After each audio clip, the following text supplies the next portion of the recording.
You can work on your craft all day, but if nobody knows you and you're not making those connections, it's really pointless. There's directors out there who want to work, there's actors out there who want to work, there's writers out there who want to work. There's no reason why we all can't collaborate. People think that they're actually working, but they're not. Actors don't understand the resources that they have in front of them right now.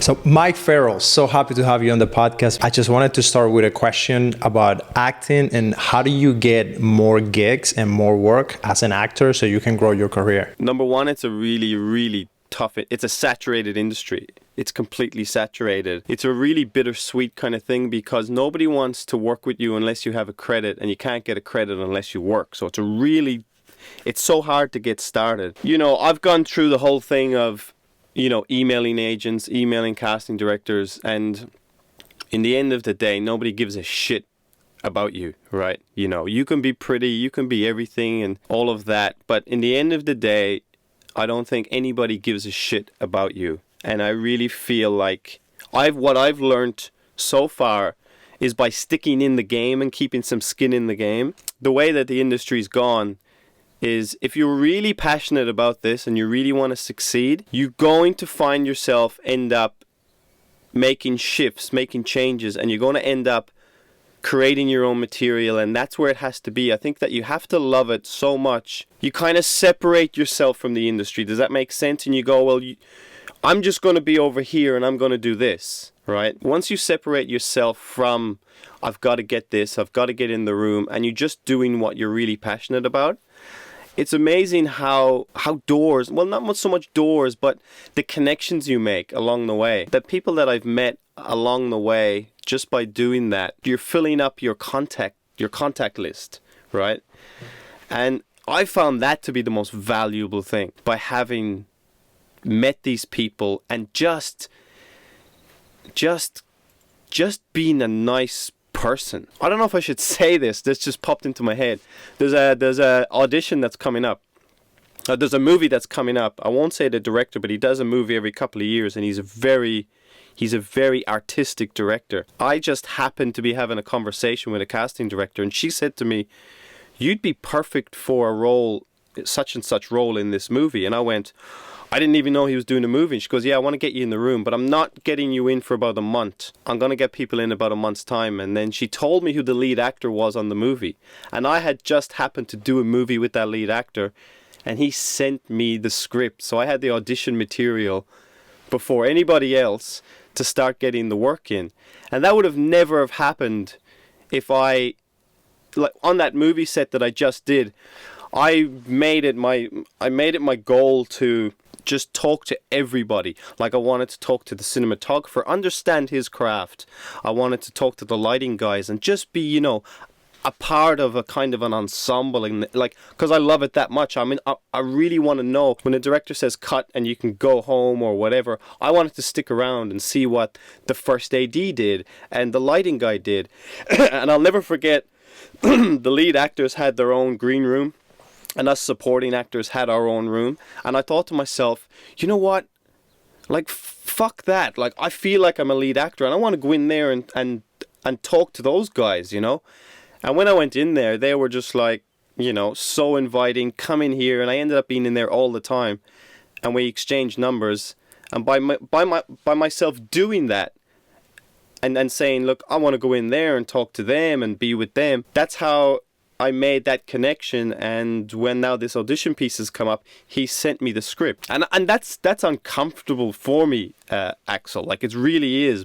It's something I've had to work on, put myself out there and network and put the effort into that. I know there's a lot in there. There's a few different things, but you can work on your craft all day, but if nobody knows you and you're not making those connections, I really think it's really pointless. The whole thing about getting picked up, in a cafe, or, some casting director's going to see you, is a load of bullshit. It takes a lot of work, and it really takes years. What I'm learning, it takes years to really get a name for yourself. I think there's something attractive about wanting to work with someone, you know, who's just willing to put in the work, and you know that they're going to show up and they're going to put in the work and effort and build that reputation around yourself. But yeah, going back to what I said at the beginning, I really feel like you've got to start creating. If that's what you want to do with your life, and this is the industry you want to be in, there's nothing stopping you now, because number one, there's directors out there who want to work, there's actors out there who want to work, there's writers out there who want to work. There's no reason why we all can't collaborate,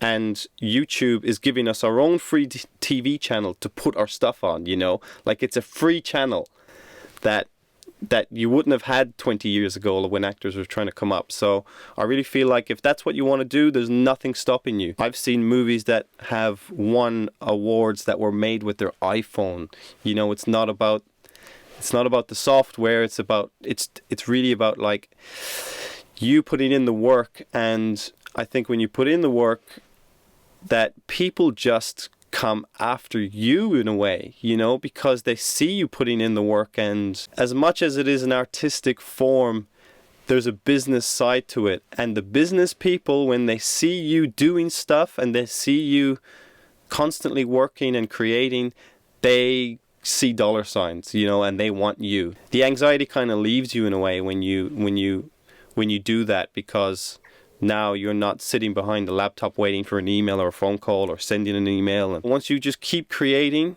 your brain goes off in a completely different way, and you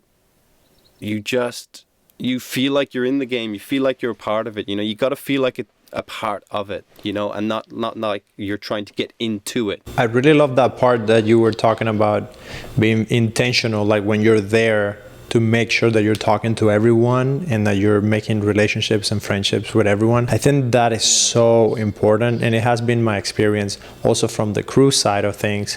I remember when I was first starting out, I would try to memorize everyone's names and try to find a way during the day that I could make conversation with everyone. Eventually, you're right, people start seeing you, like showing up, and they notice what you're doing, and nothing goes unnoticed. I really like what you said of going a little bit out of your comfort zone and pushing and sometimes being in the place that you're not supposed to be. I'm a very big proponent of that, but I love that you went and started talking to these other actors. So tell me about how was that relationship, because I'm pretty sure that a lot of actors sometimes might be afraid to like go up to talk to a bigger actor. So, you know, they have people that come to talk to them all the time and they don't want to talk to you if they don't really like you. So I'm pretty sure that it's a really tricky situation. So can you talk a little bit about that? The interesting part about that was this was a well-established actor, and he was a lead actor. He's an Irish established actor,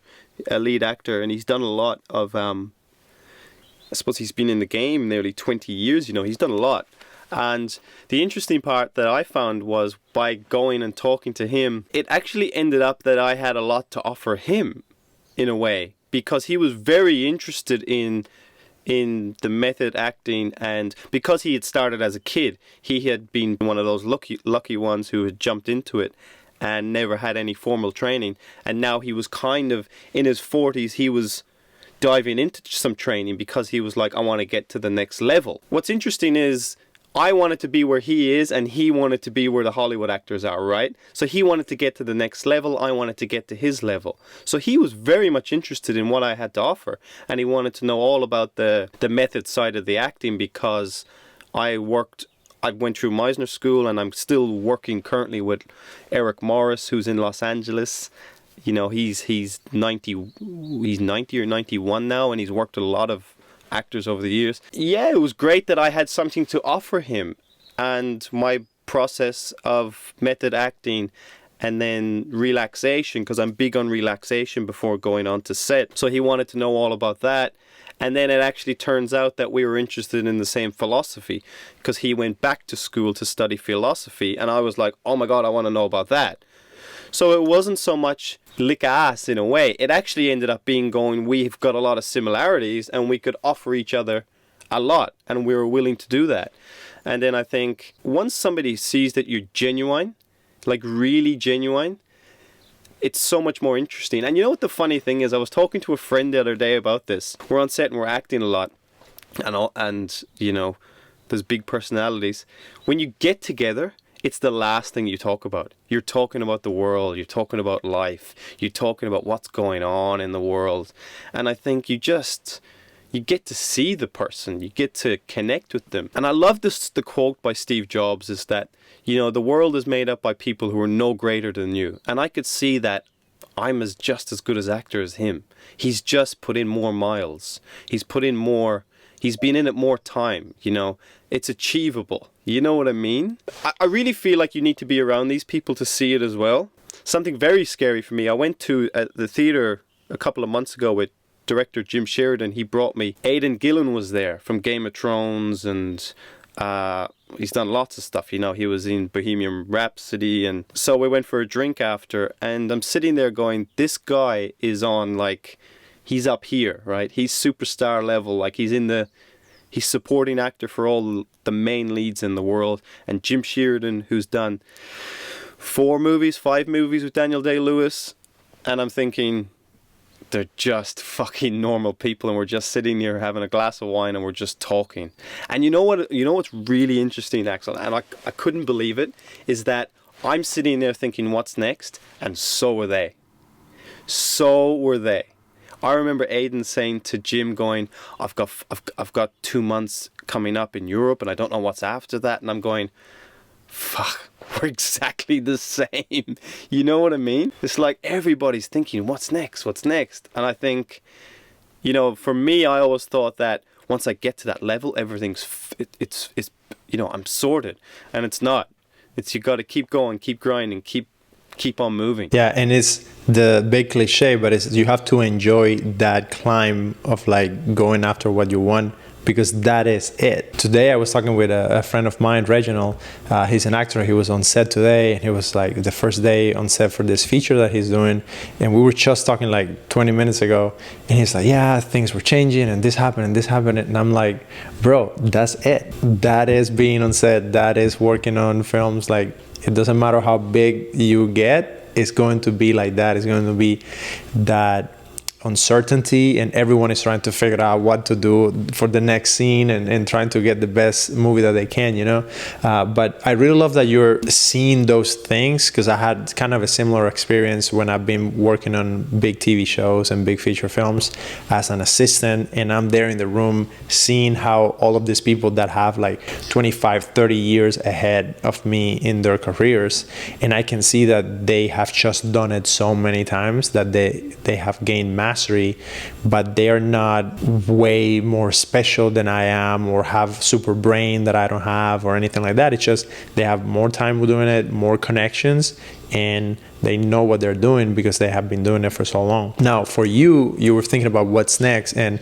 you and I have talked a little bit about the things that you're trying to do outside of just acting, and you're trying to produce, you're trying to direct, and working on scripts, collaborating with other people. Tell me a little bit about that, and what advice you would have for actors who are thinking about stepping into directing or producing their own shorter projects. When COVID hit, everybody was locked away in their little houses, in their little rooms.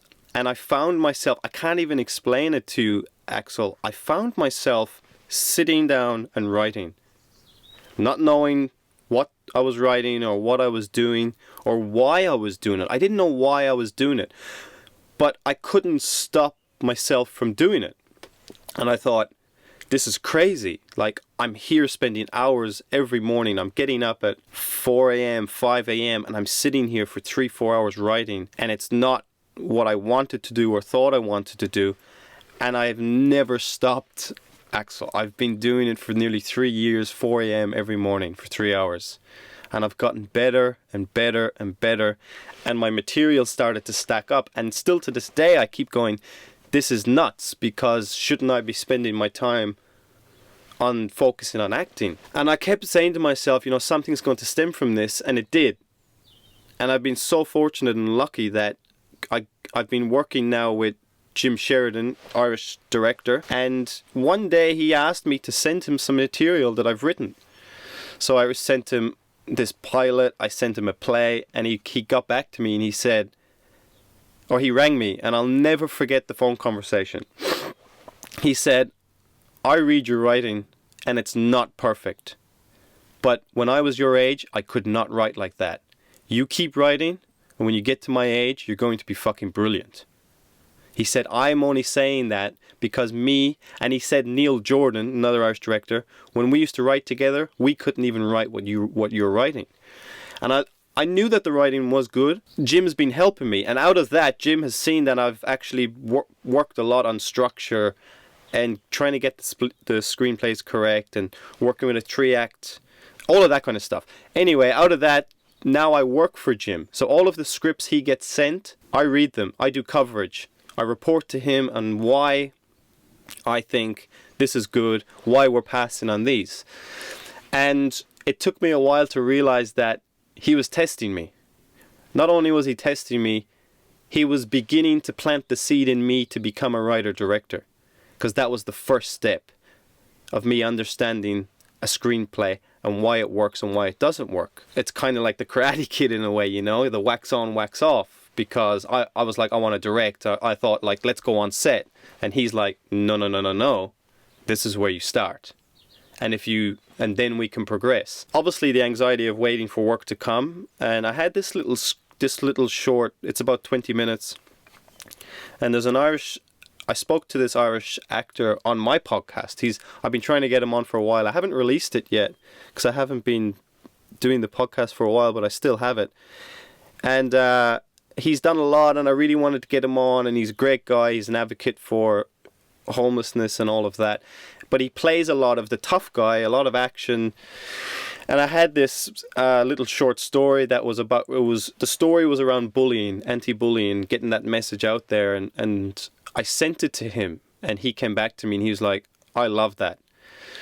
Which ended up him jumping on board, and then Jim having a look at it, and Jim has helped me get some funding for it, and that thing is just now starting to take legs and take off, and we're going to shoot it. And I really think that you got to trust, if you're doing something and you really love it and you don't know how to make money from it, I just think you should keep doing it. Because I always thought that this is crazy. Like maybe I should be spending, because we just had a baby as well. And I was thinking maybe I should be spending time with my baby. Like, why am I doing this? I'm never going to make money from this. I know I'm not that good. But by spending all those every morning for those last couple of years, I got better and better and better. And it looks like it is going to make me money. And that was never the intention, you know? It was never the intention. I think the real thing that came from that was by me stepping away from, as I said at the beginning, stepping away from the industry and going, okay, you guys do your thing here. I'm going to go over and make this thing. And by me making this thing, it's attracted some people, because John is jumping on as the lead actor. That really helped with money. There's another actor who's absolutely brilliant. He's an Irish actor, Dara Devaney. I sent it to him. I didn't know if he was going to do it because he's not really the short movie kind of guy. He does features, and he loved it. He jumped on. So a lot of people jumped on board, which was able to give me something to present for funding, to go, look, these guys are on board. I know Jim's name is attached, so that helps. But I think that you got to trust all those little dots you connect on your way up. As you said, Axel, you know, moving up and climbing that ladder, like you got to trust in the process. I mean, when you look back, it's really crazy because you go, that's not how I envisioned me being successful. But that's how it happened. And it took a lot of work, and it took a lot of time. It took years. That is awesome, and I love that. And I love the fact that you were writing something that was coming to you and you couldn't stop it, and you were not trying to force a story or force to write something just for you to act in it. And I think that's the advice that I would give actors who are trying to move into producing or directing. If you're just trying to push something for you to be in it, it's not going to work. You have to invest your time in something that actually speaks to you. You know, like a story that somehow you have this story in you and you really want to tell it, not just to act in it. And I really like that you spent so much time and that you stayed working at it, because it's really hard. Sometimes you try to write a script, and even when you try to direct something, I remember the first things that I directed, you are not going to be good, but in your heart you have this desire, you know, like you want to be a freaking amazing director or writer, and you almost feel like those movies that you watch, they're so magical that you feel that there is this special thing that you must have, that those people must have to be able to produce a piece of film like that. So when you make your first one, you feel like crap because it sucks. But if you keep at it, you're going to realize that you're going to get better. So how has the process of writing helped you as an actor to be better at the acting craft? There's a story that Eric Morris, our acting teacher, tells. He's told quite a few times. He's big into art, and there's an artist that he really likes. Really, really well-established artist who paints. Eric was fortunate enough to go to his painting studio where he paints. And Eric walked in the room, and Eric was expecting to see all of these beautiful paintings that hasn't been released yet, you know, hanging on the wall. And Eric walked in and he said, "I'll never forget it. It was empty. There was a table where he painted, and there was some drawers and cabinets." And Eric was like, "This is not what I was expecting. Like, where?" So he said to the artist, "Where's your paintings?" He said, "I rolled them up and I put them in the drawer." And Eric was like, "Why? They're beautiful. Wouldn't you want to look at them?" He said, "If I look at them every day, I will see all of the things that are wrong with it and want to fix it, and I'll never paint another picture again." And that hit me, because I was like, if you do a screenplay, right, it's your first one, put it in a drawer and move on to the next one, because it's probably not that good.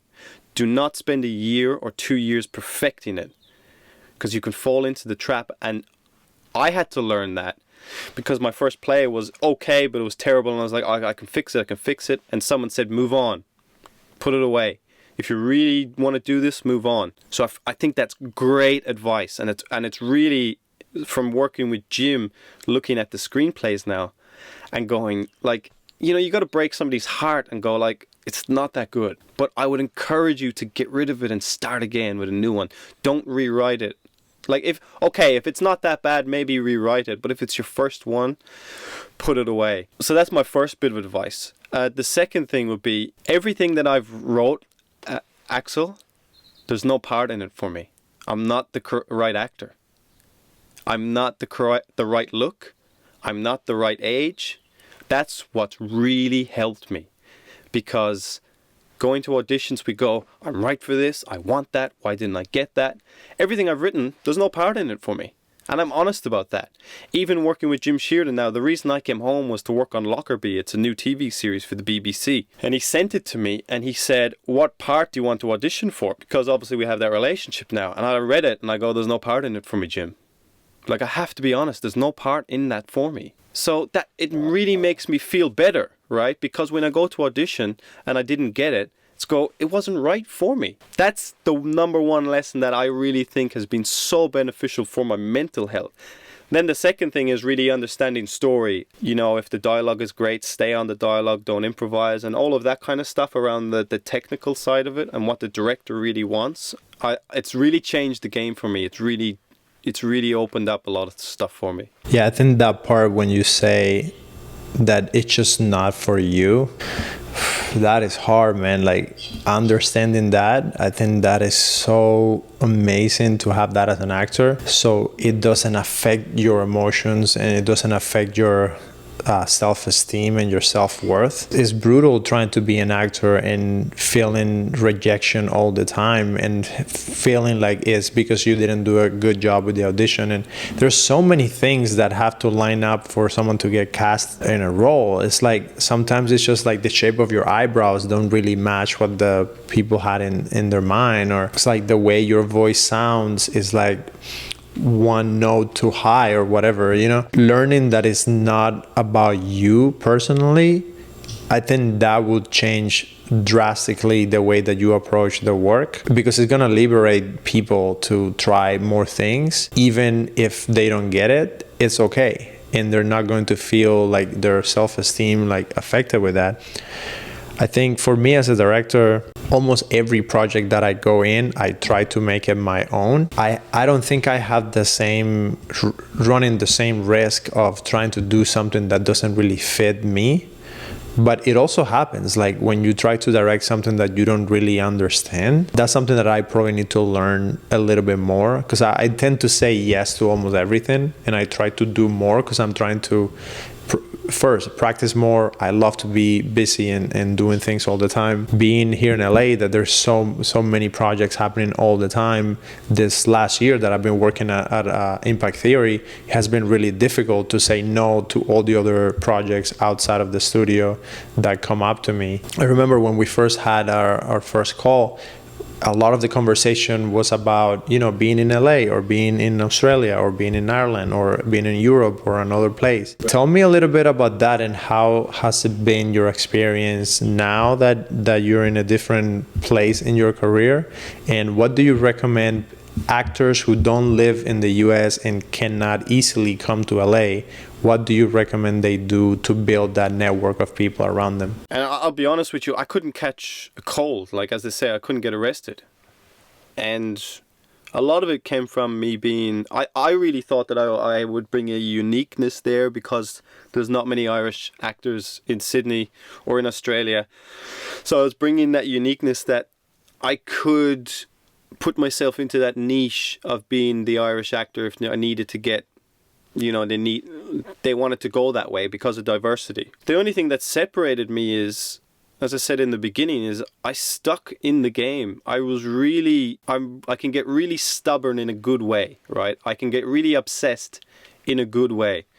And I listen a lot to Grant Cardone, who says, like, it's okay for you to have an addictive personality as long as it's used in the correct places. So I get very addicted to the work and to staying in it, and I'm going to show you, The last couple of years before we left, and before I left Australia, we created, because there was a group of us, there was loads of us. Like, if you're in the community, you see that everybody's got the same problem. A lot of the US stuff is already cast before it comes to Australia, and they fill in the gaps with the local talent. So it's really difficult. All stubborn, we wanted to stay in the game, and we created our own group theatre.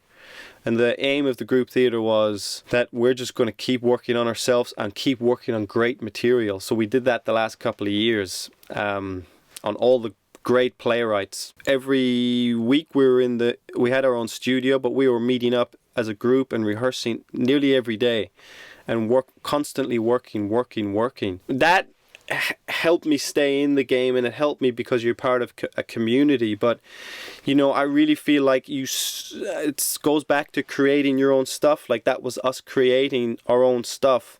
We were really sick of paying $400 for your 3-day intensive or your masterclass, and really feel like we weren't getting the benefit out of it that we were taught by actors who were not working. So we ended up doing our own group, and we ended up getting masters to come in, like people who are in the industry for 80 years who are theatre directors and work with us. And it started to get a lot of attention from the industry because there was a lot going on social media, and they were like looking at this and going, this is very interesting. This group is constantly working and doing scenes and doing bits of plays by themselves and just putting it out there. As we said at the beginning, Axel, I feel like that actors don't understand the resources that they have in front of them right now. You have your own TV channel. You can set up a YouTube channel. You can put all your stuff up there. There's nothing stopping people from creating. And us included, like we needed to remind ourselves of that daily. And I think it's very important to be a part of a group that, you have each other's backs, and you remind each other why you're in it, why you're doing it. Because there's going to be days that someone wants to quit and someone's down, and you pick them back up and get them back on the horse. Like, it is really tough. So many people quit who thought that they were going to get into this thing and become a movie star, and I really feel like that gets, if you're truly passionate about it, that gets beaten out of you. And the true survivors last, because they're the people that love it and want to do it and will do it for the rest of their lives. There's no easy way to... I don't think there's any easy way to success, only putting in the hours and putting in the work and grinding.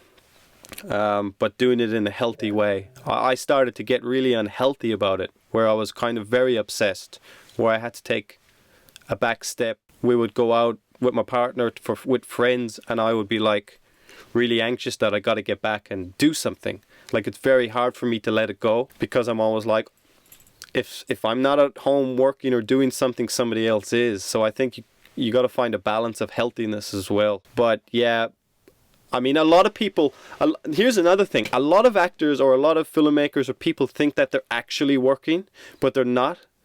Like, what you're doing is not really productive. It's counterproductive. If you really nutted it down to and asked them what they're really doing, it's kind of like, it's not really. So it's like really using your time and making sure your hours that you're putting in are actually, you know, the productive hours. You know, just saying that, actually, I've worked, like, I know a lot of actors, and the one thing that really motivated me and kept me going was I loved that they were lazy. Because I was like, oh, I'm going to be so much more ahead of you. Because actors are really lazy. They're so lazy. And everybody used to say to me within, like when I was in Australia, they would always say, like, why are you getting up at 4 a.m.? And then I would just say to myself in the back of my head, because you don't. You know what I mean? Because you don't. I think the only easy way is to learn to enjoy the hard way. And if you're able to do that, then it becomes easy if you're enjoying it. So, Mike, thank you so much, man, for coming on the podcast. I really appreciate you sharing your story. And I'm really so proud and so happy for you and everything that you have going on. And you guys, thank you for watching. If you haven't, please subscribe and make sure you share the video and send it to all your friends. And I'll see you guys in another episode.